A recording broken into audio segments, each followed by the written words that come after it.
8:55 Eastern Daylight Time and Elmer Davis in the news, brought you tonight by the Gillette Safety Razor Company.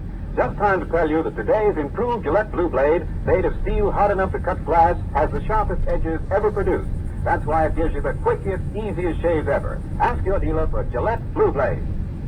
The first day of the German blitzkrieg against the Low Countries seems to have met with only very moderate success. Both Dutch and Belgians are resisting fiercely, and the Belgians have already been reinforced by strong mechanized columns of British and French troops from the Western Front, responding to the call for help sent out by both small nations after they were invaded. The Dutch and Belgian high commands tonight flatly say the invasion has failed. German advance has been greatest where Holland and Belgium meet. They took the Dutch city of Maastricht, swarmed across the projecting tip of Dutch territory, and say they have taken some bridges on the Albert Canal in northern Belgium.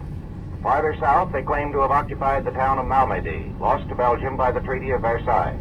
Attacks on France and Belgium through Luxembourg have been stopped so far at the frontier.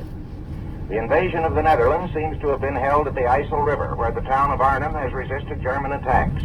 And many, if not most, of the parachute troops dropped all over Holland before dawn this morning have been mopped up by squads of Dutch machine gunners traveling in fast automobiles. The German claim this morning that the Dutch capital, The Hague, had been captured by troops landed on the beach was not correct. Dutch troops and warships repulsed them. Parachute troops dropped a few miles from Queen Wilhelmina's palace with the apparent intention of seizing the Dutch sovereign were stopped, our correspondent Edwin Harkrich reported in an earlier broadcast, by Dutch soldiers who fought them off in the tulip fields. Around Amsterdam, too, the parachute invaders seem to have been beaten off, but there is still fierce fighting going on in the streets of Rotterdam, the chief Dutch port. The German invasion was preceded by swarms of air raiders who attacked first, following the precedent set in Poland, Dutch and Belgian airfields, and also bombed far and wide over France. More than 20 French cities, ranging from Dunkirk and Calais on the Channel to Lyon in the south, were raided. And while apparently here too airfields, or in some cases radio transmitters, were the primary objective, the French government said that more than 50 civilians were killed. Raids on Paris and on the mouth of the Thames seem to have been purely for reconnaissance, but incendiary bombs were dropped on a town in southeastern England. A raid on Brussels early this morning burned several apartment houses and killed civilians. But after a Belgian protest that Brussels was an open town without troops, the Germans promised not to attack it if it remained so. A late dispatch from The Hague says that no attacks seem yet to have occurred in Holland on non-military objectives. This afternoon, however, the Germans claimed that the German city of Viborg im Breisgau, also an open town, had been bombed and 24 civilians killed, and each side warns of reprisals if the other doesn't stop it. An air raid alarm was reported from Paris about an hour ago, and all over England, people have been warned to be on guard tonight against parachute troops dropping during the blackout. The only bombs dropped on Switzerland appear to have been a mistake, but the Swiss are conducting a general mobilization nonetheless.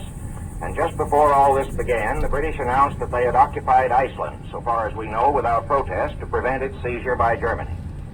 Winston Churchill has replaced Neville Chamberlain as British Prime Minister and will form a coalition cabinet. Its membership has not yet been announced, but Chamberlain will stay in it somewhere. Resigning, Chamberlain said that new and drastic action must be taken to restore confidence. The French Premier Reynaud took into his cabinet the prominent extreme conservatives Louis Marin and Jean Barnégaray. Italy is still quiet, and a broadcast on the Rome radio this evening says that it was the blockade more than anything else which prompted Germany to carry the war into new regions where little resistance was expected. This is in flat contradiction of the reasons given by the Nazi leaders for the invasion. Ribbentrop's claim that occupation of the Low Countries anticipated by only a day an Allied attack on Germany with Dutch and Belgian consent, and Goebbels' argument that the Dutch and Belgian governments had plotted a revolution in Germany. And that's the news to this moment. 8:55 Eastern Daylight Time, and Columbia and its affiliated stations bring you Elmer Davis and the news. German land forces today made some small gains, but their advance is not yet very impressive. This is a three-dimensional war, however, and their command of the air has enabled them to make plenty of trouble in both Holland and Belgium. Parachute troops were dropped at more than 25 places in the Netherlands today, and Brussels reported that German planes were flying over almost without interruption, distributing parachutists over Belgium. In most cases, these small detachments seem to have been killed or captured. But besides the actual damage they do and the interruption of communications, they compel the detachment of a considerable number of troops to deal with them. And in the Netherlands, at least, this diversion is beginning to be a serious danger. Principal centers of the parachute attack today were Rotterdam and The Hague.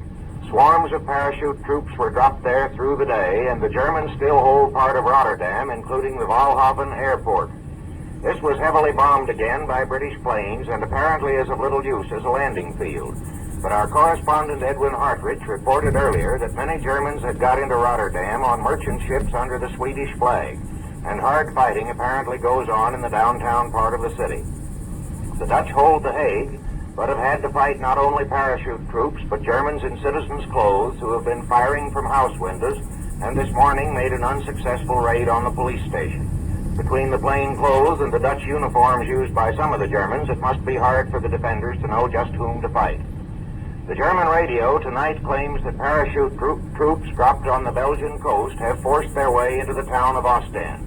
Nothing has been heard of this from Allied sources. It may be true and maybe not. On land, the Germans have crossed the IJssel River near Arnhem and claim the capture of that town, though the Dutch dispute this. In northeastern Holland, where Dutch plans never contemplated serious defense, the invaders have reached Groningen. The principal success claimed by the Germans today was the capture of a strategically important Belgian fort near Liège, which they say was taken by some new tactics, apparently including air bombing, which prove that modern fortifications can be captured by modern methods. And east of the Moselle, an entire German division made what seems to have been a demonstration rather than an attack on the Maginot Line. The French withdrew from their advanced posts, and against heavy artillery fire, the German attack was not pressed. There were several air raids on Amsterdam with many casualties and bombs dropped on Brussels, which the Germans yesterday promised to let alone. Mostly, however, the air forces on both sides were busy bombing communications. Allied planes raided bridges, railroad junctions, and airfields on the Lower Rhine, and the German attacks on many towns in France were chiefly directed against airfields. Both sides, that is, seem to be sticking for the most part to the attack on military objectives, but of course there are civilian casualties. The French reported 148 civilians killed and more than 300 wounded today, and the Germans report several dozen casualties from the Lower Rhine towns. Both British and French have denied the German story that the open town of Freiburg was bombed yesterday, but German radio announcers are saying tonight that Germany's patience is exhausted. Apparently the Dutch, Belgians, and French are expected to go on being patient. And there was news of air fighting in Norway. The British say they bombed a German cruiser off Bergen. The Germans say they hit a British battleship and cruiser off Narvik. Winston Churchill has not yet finished making up his cabinet, but he will be Minister of Defense himself and will be associated in an interwar cabinet with Lord Halifax, the Foreign Minister, and with ex-Premier Chamberlain and the Labour leaders Attlee and Greenwood, these last three having no departmental duties. Anthony Eden, former Foreign Secretary, is to be Minister of War. A.V. Alexander, Labourite, is head of the Admiralty, and Sir Archibald Sinclair, the Liberal leader, is Air Minister. Orr, Simon, and Stanley are out. British and French Marines landed today in the Dutch West Indies at the request of the Dutch government to guard the oil refineries there.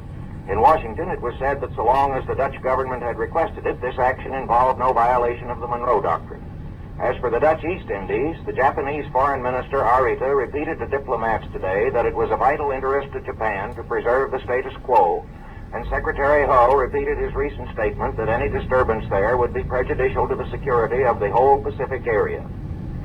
The White House reports that comments received on President Roosevelt's speech last night were more than 90% favorable. This is the Columbia Broadcasting System.